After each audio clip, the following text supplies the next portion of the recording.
Hi, welcome. Today we got Stephen Cutter, head baseball coach, Lansing Community College in Michigan. A couple World Series appearances. Last year, put up 50 wins. Made it to the Final Four in the JUCO World Series, and also spent some time as pitching coach in the Great Lakes Collegiate League. Stephen Cutter, appreciate you spending some time with us. Thanks for having me on, Marty. Happy to be here. Yeah, so walk me through a little bit about what you guys got going on there at Lansing. Tell me a little bit about the program. Well, it's definitely, we like to bill it as an uncommon program. Over the last 2 seasons, we've won 94 games and we've invested heavily in technology and invested heavily into the process and haven't chased the right side of the scoreboard, but taught our players what great effort looks like and what excellence looks like. And through all of those processes of mental performance and the many other things that we do here, the results have somewhat taken care of themselves. And we've been very fortunate to go to back-to-back World Series over the last 2 seasons. And we've had 5 All-Americans in the last 2 years and just a lot of really special things. And those have all been things that have been byproducts of, what you hear today, buying into the process. So, like, you show up and like winning is now the tradition there, right? So Right. you've got a little bit different path to that collegiate college coach. Can you talk a little bit about your playing career and and how you got into coaching?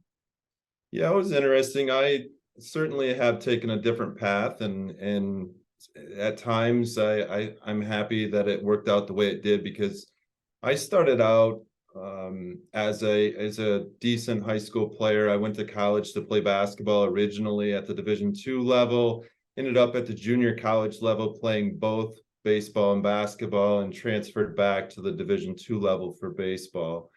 When those playing days ended, I went into the business world and I became an entrepreneur, and I did that for over 15 years and really loved that. Owned a variety of different businesses.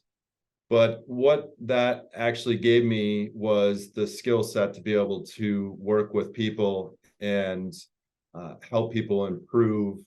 And so I started coaching Little League Baseball when our son was just old enough to play T-ball. And I started realizing how much I'd missed the game, and how much I loved it. And what a great level, because you're literally teaching them as much as you can in about 5 seconds, and then their attention span someplace else. And It's then, fantastic.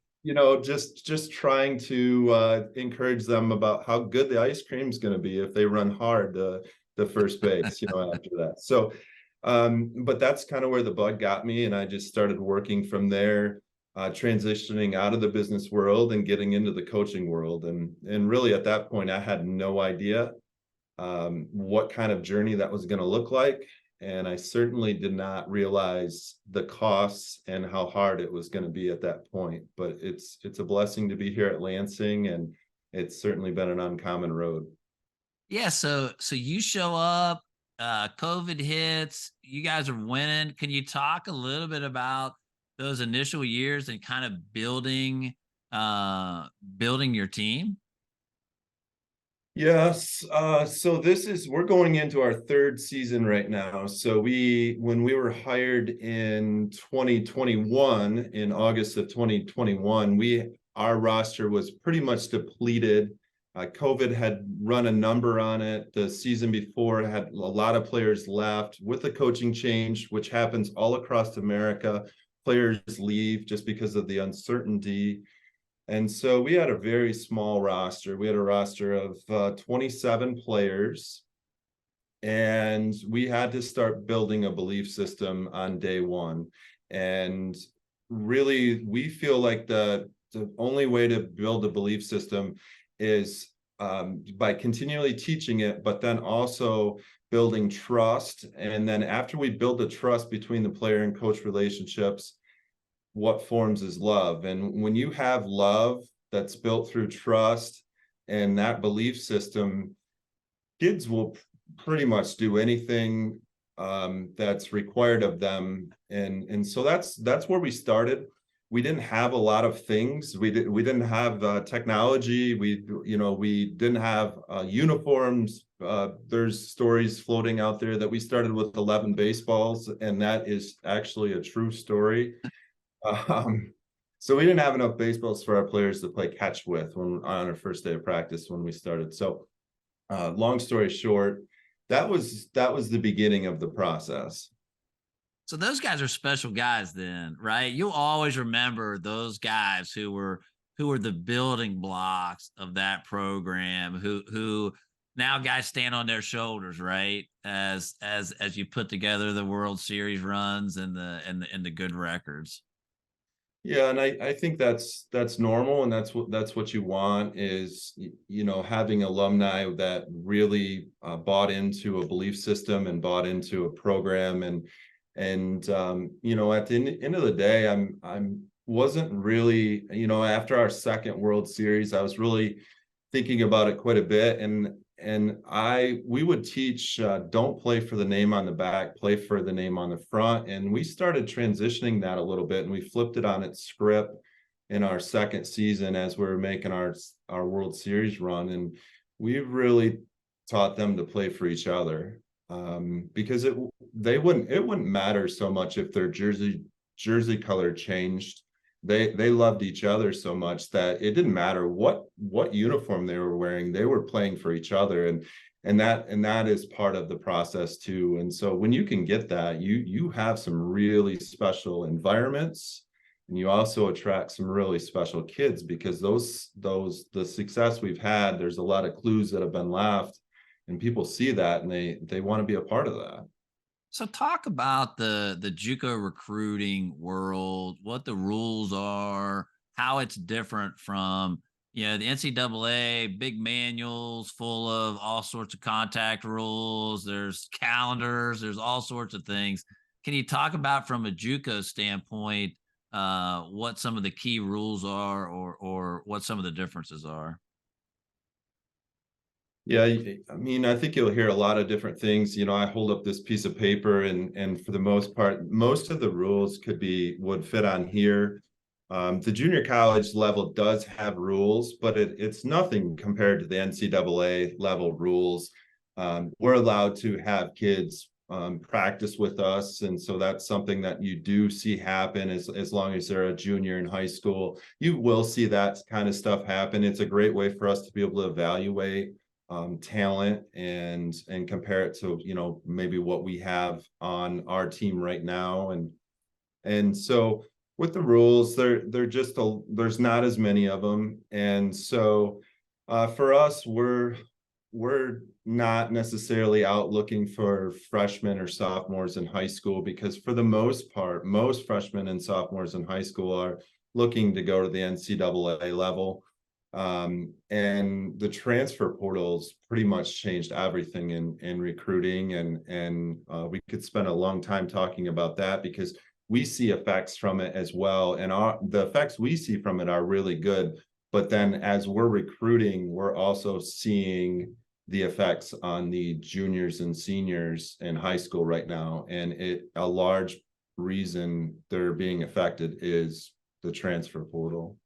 So let's dig into that a little bit, because it used to be at a 4-year school, you bring in your big freshman class Mhm. and you fill in a couple of needs with some JUCO guys. That if you've got some like a seniors leaving, you got holes, right?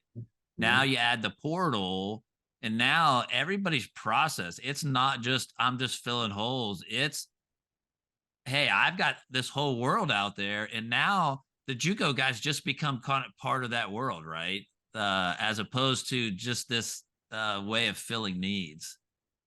Yeah, from what we've seen, we've sent 61 players to the Division 1 and Division 2 level in the last 5 years, and so we've had a good number go. And from what we see, the junior college level still gets probably more credit than it did 5 years ago, um, but college coaches at the NCAA level are more apt to take somebody that's already has experience, and that experience they love on really good junior college teams, and they also love it when they've been at other places that are in line with where they're at. And it makes it harder for a high school junior or senior to get to those spots because they're just different at that point. Unless unless you're an outlier, you're going to probably have less offers than what you would have, we'll say, pre-COVID. You know, things have changed significantly. We had a kid this past season that was a preferred walk-on. He was a pitcher. He came in lefty, sitting about 82 miles an hour, and he grew. He got stronger. He got better. He topped 91, and he's pitching at Ohio State. He was here for 1 year.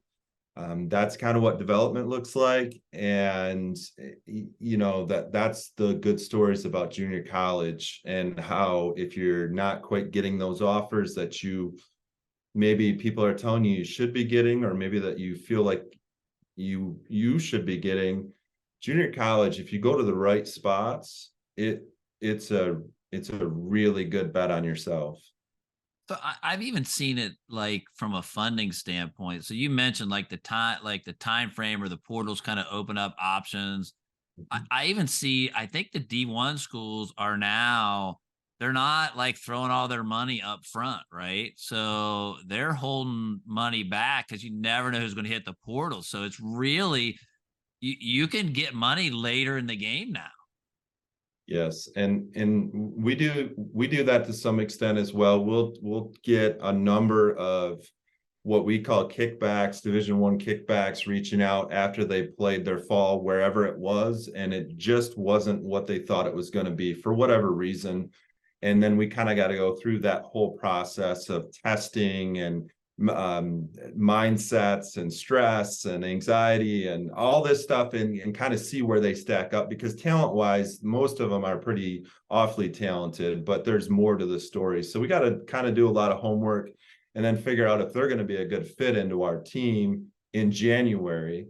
And the last couple seasons, we've taken about a season. So the portal and that transfer stuff affects us in good ways too.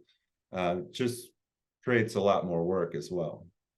You mentioned it a little bit, but can you kind of talk about the timeline, the typical timeline? So you've got, let's first talk about the opportunities. So at a junior college, you're going there for 2 years, and then your goal is to move on after that.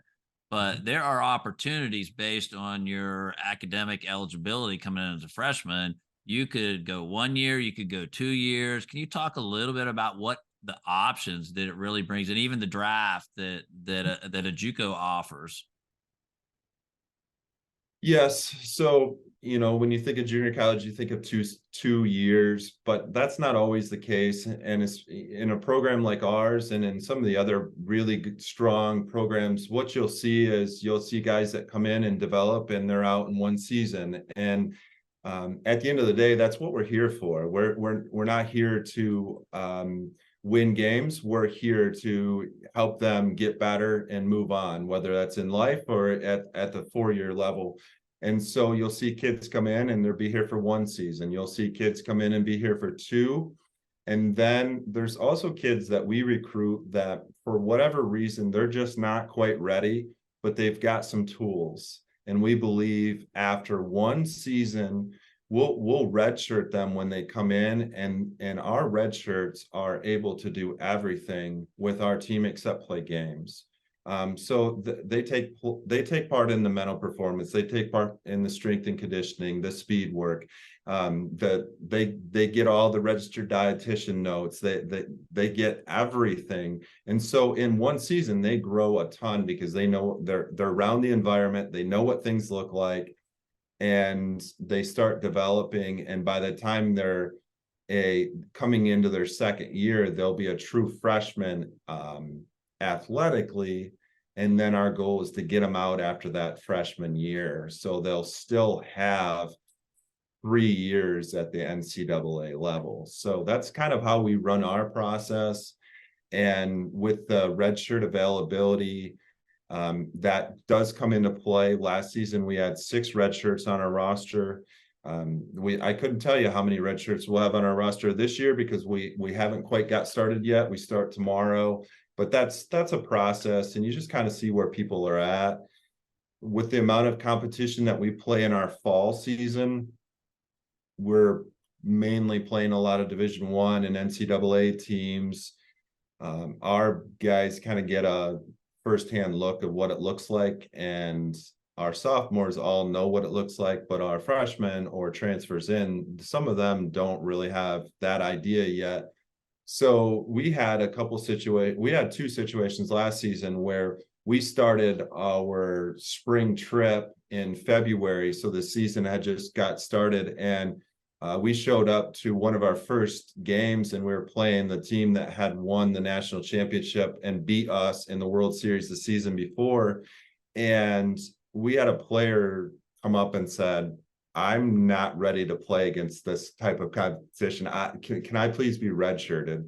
And it wasn't the time to have that conversation, but it's kind of one of those funny stories where it just kind of hits them, and it's like, whoa, okay, I maybe I'm not ready.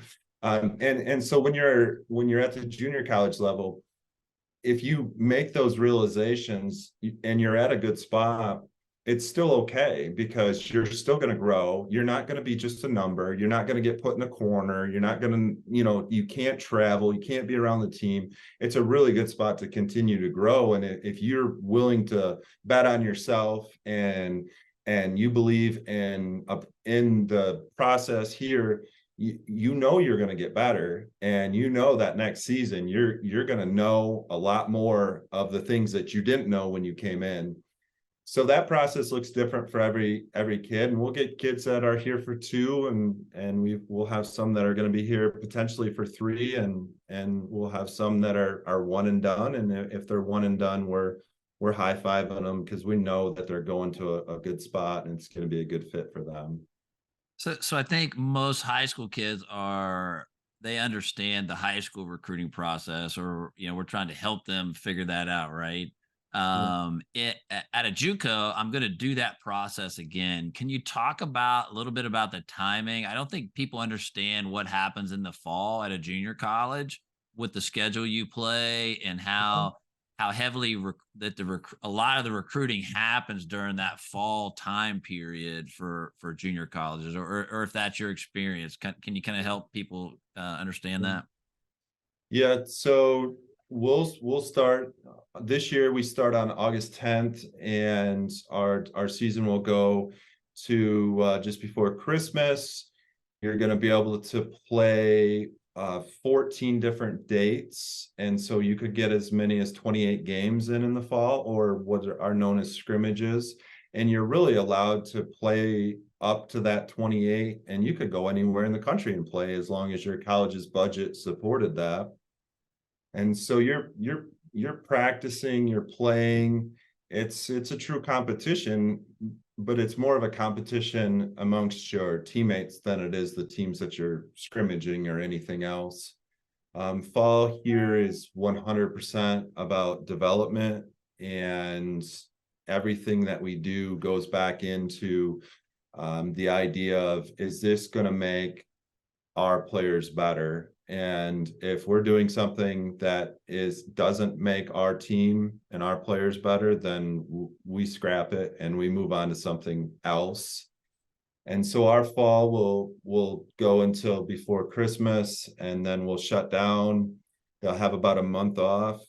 The junior college season starts again on January 10th. And if you have a good team, you'll still be playing the 1st of June. Once that's all done, you get about 8 weeks before you get to rewrite the script again and do it all over. So it's a pretty heavy schedule, but if you're looking for development, you kind of need a heavy schedule to develop. If you're looking to be a great guitar player, practicing once a week for 30 minutes probably isn't going to help you become a great guitar player. So No, great. No, that's great insights into the junior college world. So let's talk a little pitching. As you guys are putting your pitching staff together, can you talk a little bit about your roster size and then like how many pitchers that you normally carry on that roster? Because I mean, if the parents and the players are out there, look, when you look at the number of games you just talked about playing in the fall and then starting in January and you got a lot of innings to try to throw pitchers out there. Yeah, we played just about 90 games last year from fall to spring. So our roster typically is in the 40s somewhere. For somebody that's used to travel rosters or high school rosters, like holy smokes. But what makes up a lot of our roster is pitchers. So we'll typically keep around 20 to 24 pitchers on our staff. And statistically, we'll typically use all of them, and about 15.5 or so will see significant innings in a season. And so it goes back to it's a competition. It's you've got a spot here, but if you want to play, you're going to have to do all these things in this process to make yourself better. And if you do those things, you're going to get better. And then you might have to do a few more things because all of your teammates are doing those things as well. And so if you're behind, you're going to have to do some different stuff because they're getting better as well. So our rosters, we're starting this year. We have 52 on the roster and we have 27 pitchers. And that's what the fall's for. We don't bring people in to cut them or anything else like that. We don't do that. But we have some really high standards, and sometimes people aren't ready for those standards, and maybe they'll go someplace else. We really haven't had hardly any attrition in the last couple of seasons, but that roster is big for everybody that's not at the collegiate level for sure. And then they kind of get used to it once they're here. Well, and I think the players that are playing on the more regional or the larger travel teams, I mean, they see all those guys sitting down in the pen that are POs. You become a little bit more amenable to understanding that the way that works. Can you talk a little bit about your schedule? So, at the D1 level, they're playing a 3-game weekend, then they're playing weekday games. So you got your Friday, Saturday, Sunday guy. You got some spot starts. Some of the D2s play like maybe 4 7s on the weekend over 2 days, cut down on the travel costs. Can you talk a little bit about like kind of what when you get into conference schedules and what your schedule looks like and how that impacts your pitching staff? Yeah, our schedule's heavy. Being in a cold weather state, we tend to play more games in a week than somebody that's in a warm weather state. If you look at apples to apples, so at the end of when it's all said and done, we're going to play the same amount of 56 games in the regular season. We're all going to play those, but theirs is a warm weather state. Theirs is spread out more. Cold weather state. Ours is condensed. When we get into conference play, we play a double on Thursday and then a double on Saturday. And if we're at home on Thursday, we'll be on the road with that same opponent on Saturday. So our conference play looks like that. And then we always will have at least one midweek game with somebody, and that's a double header. And then weather tends to impact that. We go south as soon as we possibly can, and we'll go a few different times. This year we're going to Virginia and Tennessee and Mississippi and Florida. So we try to get further south as much as we can, and before we get into conference. And then the conference play, as I said, is Thursdays and Saturdays. And we were at a point last year because of how much weather impacts us, whether it's rain or just cold or whatever. You're trying to figure out things. We were playing 7, 8, 9 games a week, and so you're going to use a lot of pitching, and you're going to use a lot of position players too, because it's very taxing on the body to sometimes play in those conditions, but it's also just mentally you're a student athlete. You're on a charter bus going home, and you're trying to get your paper written. And the roads in Michigan sometimes aren't the best, and so the bus is going all over the place, and it's just one of those things where they have a ton on their plates, and that creates a lot of mental stress as well. So us having depth in our roster is just vital for our team's health and for our players' health in general. Yeah, it's also the best time they'll ever have in their entire life. Mhm. For sure. If you go back to the bus rides and the games, man, that's where it's at.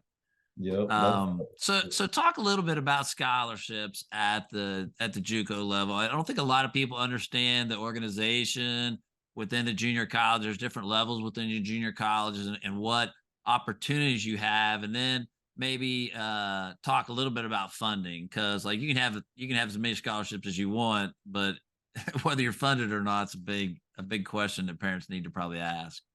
Yeah, and that applies at all the levels on the funding piece. But at our level, we're able to have 24 LOIs, so letters of intent. If I was to give you a partial scholarship, that's one LOI. And I was give somebody else a partial, that's another LOI. And so we're only allowed to give out 24 scholarships. And you have to be fully funded from your college institution to be able to do that. And not all junior colleges are fully funded by any stretch, but we're fortunate enough here to have really good funding at LCC. And so, I think it's safe to say that, like, other than like your major colleges, there are not a lot of fully funded, even at the D2 level, no, no. even from my recruiting experience with my older son, even at the D1 level, it's not always the case. So yeah, that's unique to all of baseball.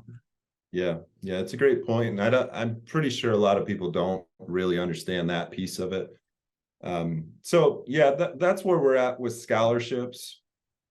What else? What about from the pitching side? Can you talk a little bit about, so I've got 24 counters that I can give scholarship money to. I'm dealing with, my institution gives me X numbers. So let's say hey, I've got 8 fully funded positions, right? That I can split, or whatever the funding is for that organization. Can you talk about how difficult that is? Especially when you're looking at a 40, 50 man roster and trying to put all those pieces together. Yeah, I think you're betting on the preferred walk-ons as much as you're betting on the kids that are getting scholarships. I think we've definitely morphed a little bit here because of the success. It's a little bit easier for us to get really good players, because at the end of the day, kids want to get better and they want to win. And if you can take care of those two things, you're going to have a lot of kids that want to play at your college. And so what we've seen is we're tending to give out more scholarships to kids that actually financially need them, and not that need them to make their egos feel better. Because at the junior college level, we're not talking about 20 or 30 or $40,000 a year, whatever it might be. We're talking about, a few $1,000s a semester. So it's a little bit easier for us to bring in kids that are really good and say, we're going to we've got some money, but we're going to give it to somebody else because they really need it. And we might not necessarily tell them who it's going to, but it's because they need that money. So you will find, if you were to look at our records, you'd find a lot of our better players are not on scholarship. Well, if you're looking at I mean, half your team, if you only have 24 counters, I mean, you're by rule, like, half the guys are non-scholarship guys. So, I mean, so talk a little bit. So every guy there's just tons of walk-on stories, right? Everybody's got great walk-on stories, and I don't think parents understand, at any level, when you get to the fall, I don't care if you're a 70% guy or you just walked out of the shed in right field. If you're a guy that shows up and competes and you can help me win games, you're going to be on the field. Yeah, yeah, exactly. That's part of the stories that people love. That's why they love the walk on stories. I've got two of them.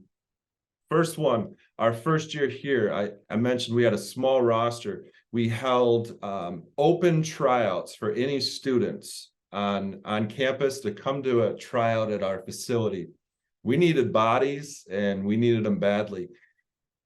That season, we went to the College World Series. We won 44 games, finished fifth in the finished with a fifth place finish. 3 of our 4 weekend starters all came to that tryout. That's incredible. Yes, unbelievable. Wow. If you'd So, have told me that, I said no, that's an untruth. There's yeah, no way. yep.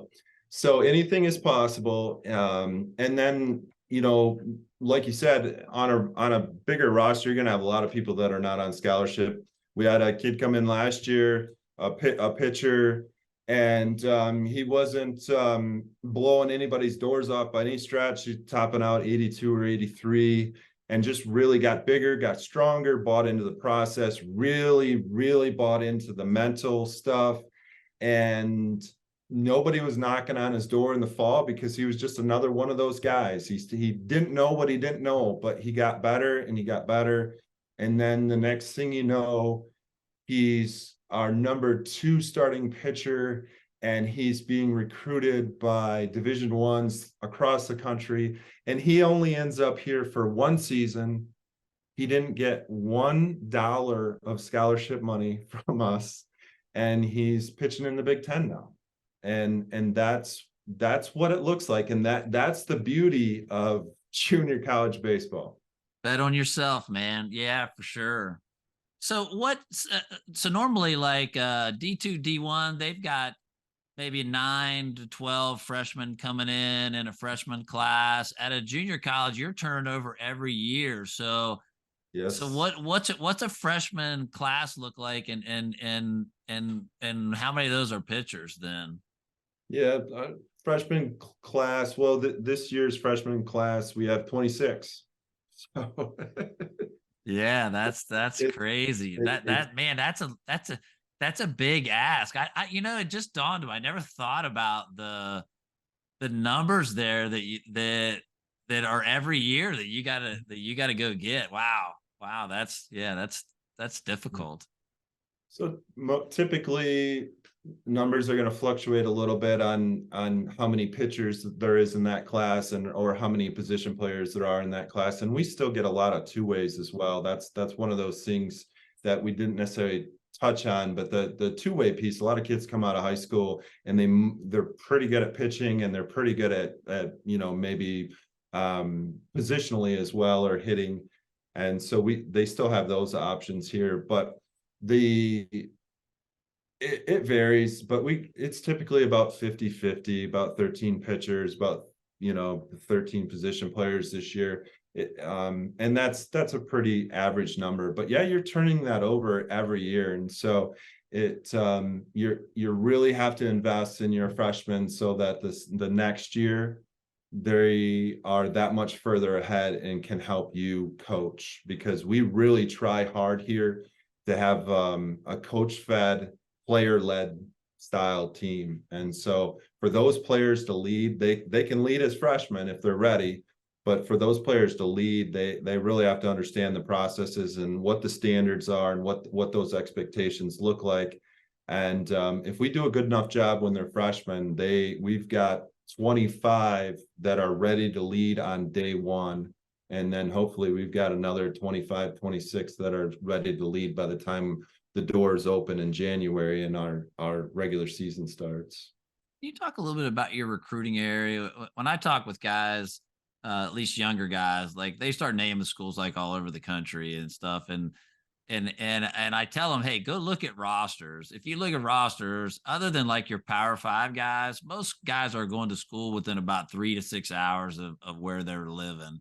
Can you talk about your recruiting area or your approach to like? And I'm sure you're going to get the guy from here or there that's a little bit different. You got a connection. Someone says, hey, I got a guy. You're the man for him. Can you talk about your recruiting area a little bit? Yeah, we had kids on our roster from California, Georgia, Texas, Florida, Las Vegas, all over the place. And then we have a lot of kids from the Midwest. This season's roster's got a lot of kids from Michigan. It just really is, there's an ebb and flow to it. You're not putting a dot on a map and saying, okay, this is where we're going to pull kids from. It's more or less we're trying to find the best ones that are, of course they have talent, but we're looking for that character, and we're looking for how they prepare, and then how they perform as well. But for the most part, that really varies from season to season. And last year's roster had a lot of kids from all over the country, and this year's roster, and a lot of those kids have moved on. And this year's roster has a little more local flavor, at least in our state. But I can tell you, next year's roster will, have some more of that nationwide flair again. So it really varies, and it's one of those things where we're looking for those uncommon kids. And when we talk about being uncommon or being different or whatever it might be, there's not 50 of them standing in a facility. There's usually a couple, and a lot of times those couple are going to the NCAA Division I level as well. So yeah, we have to look far and wide for sure, and we're open to doing that. And really, I mean, we live in a great world today with technology that it's pretty easy to watch kids across the country and get a really good feel, not only because, yes, they're putting out a lot of information, but you're only usually seeing the highlights. You're not seeing necessarily the lowlights, but you can get a lot of that information from the coaches or their trainers, or all those people. So being connected the way we are today is truly a blessing on recruiting for sure. So tell me a little bit about behind the scenes there. How do you guys handle it with the coaches? You got a whiteboard with a bunch of names on it with some priority lists, you a Google Doc where you share it. What happens behind the scenes there as you're looking for, because recruiting is it's all year round. It's not like, hey, I'm gonna go recruit during the summer. How do you guys track it, and what's it look like behind the scenes for you, prioritizing guys and putting names on the wall? Yeah, when we came in, we didn't necessarily have anything, so we started with a Google Doc. We use Google Docs a lot here, but it just became, holy smokes, there was a lot of information on there.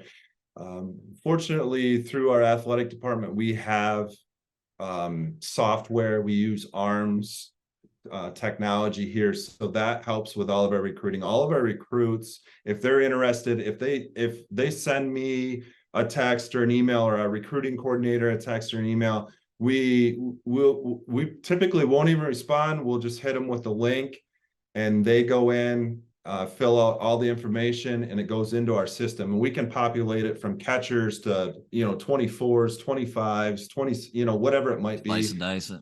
And it's really smooth, and it is by far the best way to keep track of everything. You log all your phone calls, you log everything, so you know that you're within compliance and everything else. So very, very fortunate to have that software here. So when you're going out looking for pitchers, you're getting ready for the summer. Yeah. How do you decide what events I'm going to go to? You have a list of guys, and you're just trying to hit events they're at, or do you follow? You have certain travel teams you've had success with in the past. How do you kind of plan out that summer? It looks a little different for everybody. Most of our coaches our all out recruiting. Our recruiting coordinator is everywhere. I feel like every day he's watching somebody. So we'll take what people submit to us, when they fill out the recruiting questionnaires, and we'll take a look at all of those. And then, if we feel like this player might fit the bill, we'll go watch them. And so that's pretty common. As far as travel programs, we've got some really good ones in our own state.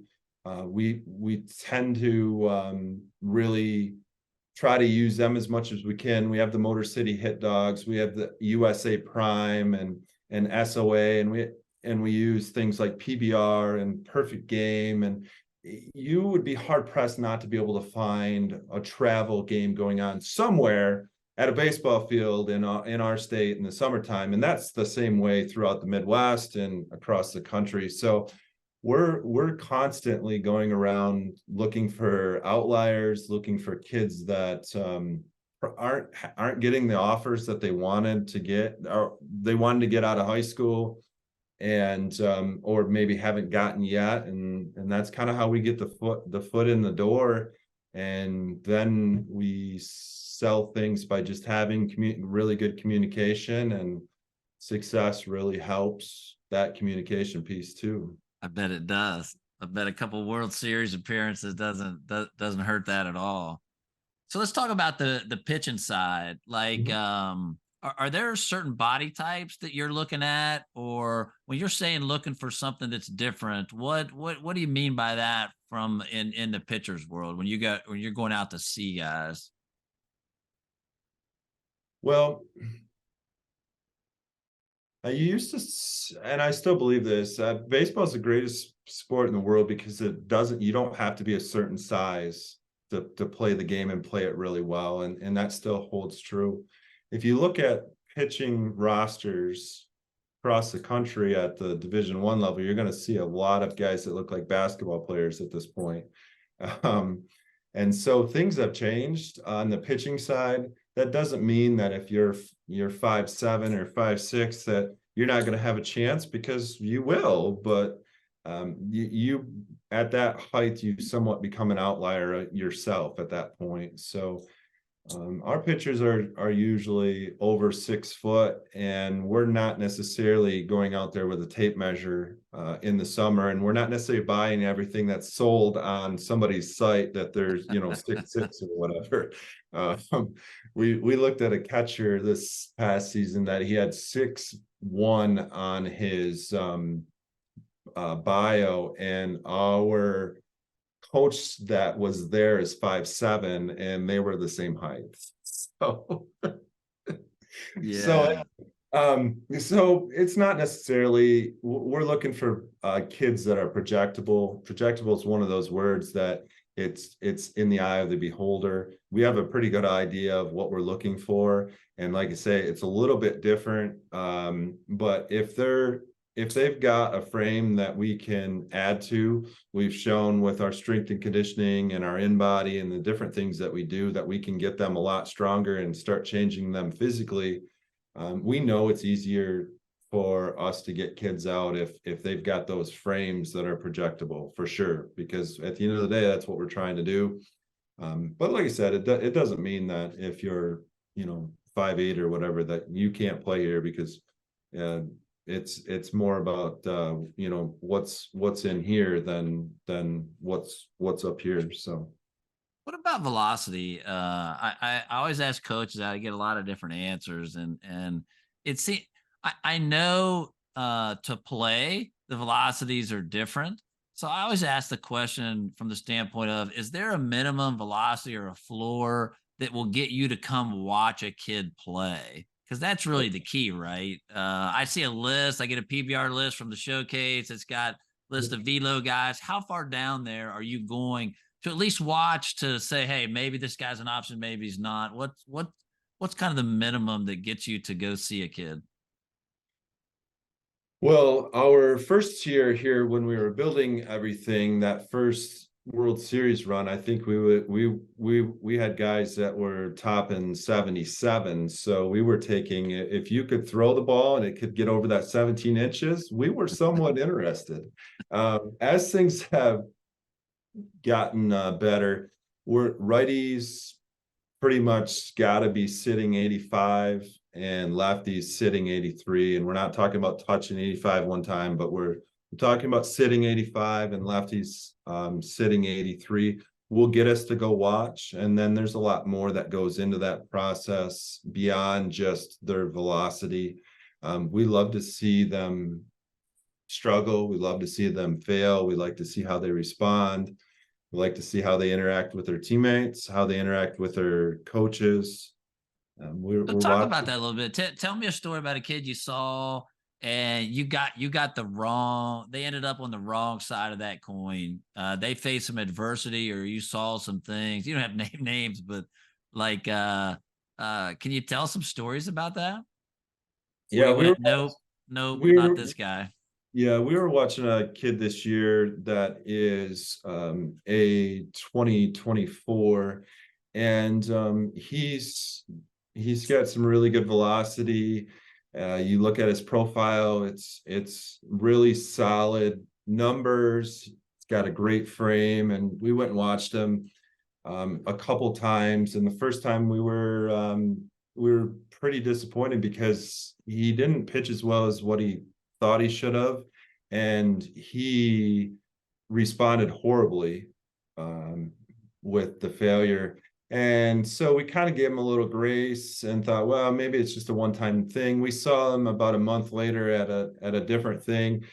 He pitched well for a couple innings and then imploded on the third inning, and it was a train wreck. And I think what the selling point of us saying thank you but no thank you was, once he got off the field, he got to the dugout, and once the glove was thrown and the hat was thrown and everything else was thrown, he sat down. He had a couple of teammates thought was really good. They sat by him and they were just trying to get him to relax a little bit. And you don't always see that. You see people tend to try to just leave him alone, turn our backs and hopefully he gets better soon. And he did not react well to that either. And so that's not a good fit. That's not what we're looking for. We build one of our core values is selfless. And so we can't have that here. Having energy, emotions, all those are fine, but at some point you gotta you can't be all about yourself, and you really have to buy into your teammates that are there to help you. I heard a great quote. I think I could, hopefully I get it right. You recruit a kid like that, or if I don't recruit that kid and he's really good, he could beat me twice a year or however many conference games. But if I recruit that kid, he'll beat me every day.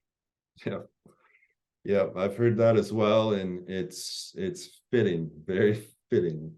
So what about statistics? I know parents get excited about statistics. Are there any statistics that maybe stand out to you, or at least you're trying to look at, that might get a kid to, or might get you to go see a kid? Home runs, because that's about the only thing that can't get fudged, ball over the fence. So those are the ones that really matter.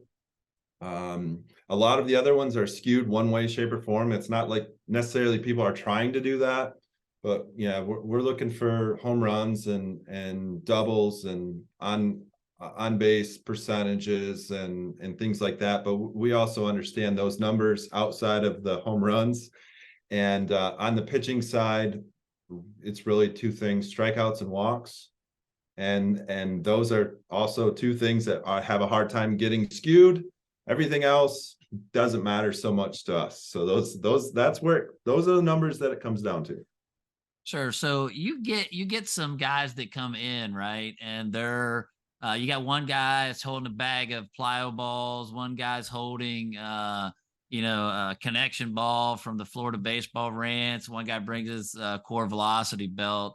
How are you merging all that stuff in a fall development session as you guys put your team together? Yeah, we're saying let's go. That's great. A lot of our players are going out once our fall seasons are over and going to drive line, to the ranches, to tread, different places. They're leaving after typically Halloween, and they're coming back for Christmas and hitting the road with us in January again. And then a lot of them go there in the summertime instead of playing summer collegiate baseball. They're training. So if we get that's great. When we get kids in, we're not looking to change them on day one. We're going to talk about our standards, our processes, and things like that. But then we're going to do a lot of measuring. We're going to see with movement screens, with mental performance. We're going to measure a lot of different things, and we'll end up measuring where they're at with our technology that we have for our pitchers, and then we'll start looking at some of those things and then seeing how we can better coach them. So if you come in with a certain arm angle or a certain bag of tricks, that's great. If we find that it's not helping you get any better, then we're going to start having some crucial conversations and say, well, explain to us why, if you're doing this all the time, that these numbers look like this. How about we try to do something else? We're big believers in what works for somebody. Not a big believer in what works for everybody, because I haven't found anything yet that works for everybody. So you started with not having a bag, with a bag with enough balls to throw. Now you guys got some cool bells and whistles there. Can you talk a little bit about now the technology you have and what you can offer, especially on the pitching side for guys when they come in? Yes, we start with TrackMan, so that's extremely helpful. We have Rapsodo. We have pulses for the arms to measure arm health. We have biomechanical software that measures pretty much everything under the sun. We have force plates. We have a ton of technology, and we try to use it as much as we possibly can, because it provides us with what we call truth and removes our biases of, I like it. what could, because we all have biases, and so that technology really helps us. Sometimes we share a lot of the information with the players, and sometimes we don't share any of it. It just really depends. We have KVest, we have all of these things, and we use them all to help players hopefully get better, and it's a great spot for that. Hey, so I understand you guys got a podcast there where you guys are putting out some information. Tell me a little bit about who's all involved with that. Yeah, it's a ton of fun. So we have a podcast where we record every week. We'll have coaches, we have players on a lot of times. We'll have support staff like our strength and conditioning coach, our registered dietitian will be on there, and it's by far one of the best ways for people to understand our program. You get an in-depth 20-minute, typically 25-minute podcast where we're talking about LCC Stars baseball, and that's it. And it's a good spot, and we dive deep. It's really Some of the deep. players get on. Yeah, we get players on. We've had some struggle with it, and we've had some that are just natural radio DJs, and they love it. But it's good because it gets them outside of their comfort zone as well. We have a studio. It's all set up, and so it's one of those things where it's a good thing for our players as well. And we don't necessarily have anybody raising their hand saying, hey, can I be on it? But a lot of our student athletes across the country, they have incredible stories. And if you can get them to talk for 10 or 15 minutes and tell that story a little bit, people can relate from that. We put a lot of stuff on social media, and we use those avenues, but that's a third of the stuff that we talk about in our podcast. So it's Oh, great great. We'll throw the link up so people can check it out below. So I'm a junior, senior. I'm looking to play baseball at the collegiate level. Why Lansing Community College? Lansing's a spot that is in the center of Michigan. We're in the capital city. We're a block from downtown. We're also really close to Michigan State University. So kids that come to Lansing they have the big school atmosphere. At our baseball stadium during the fall, we charge for parking for Michigan State's home football games. So people tailgate in our parking lot and we get money for that. So it's a great thing.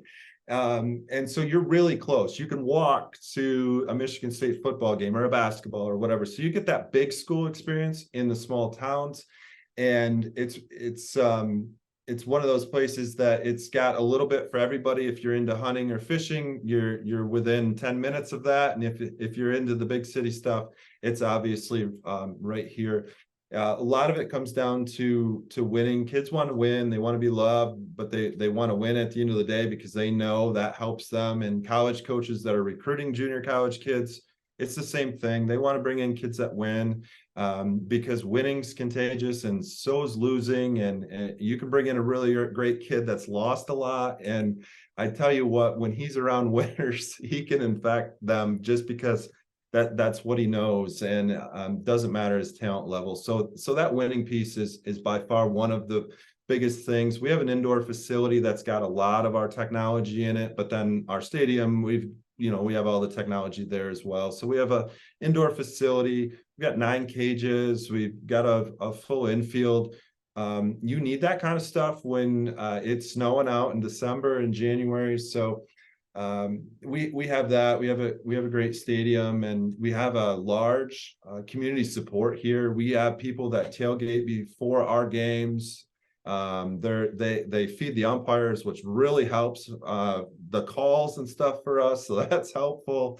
It's a special place, and we sell it like that. And most of the time, what we get told from the people that get here and after they're here for a little while, they say things like, "Well, you never told us this. You undersold this." And so it's definitely an uncommon spot, and success leaves clues, and we're just super happy to be here and enjoying the ride.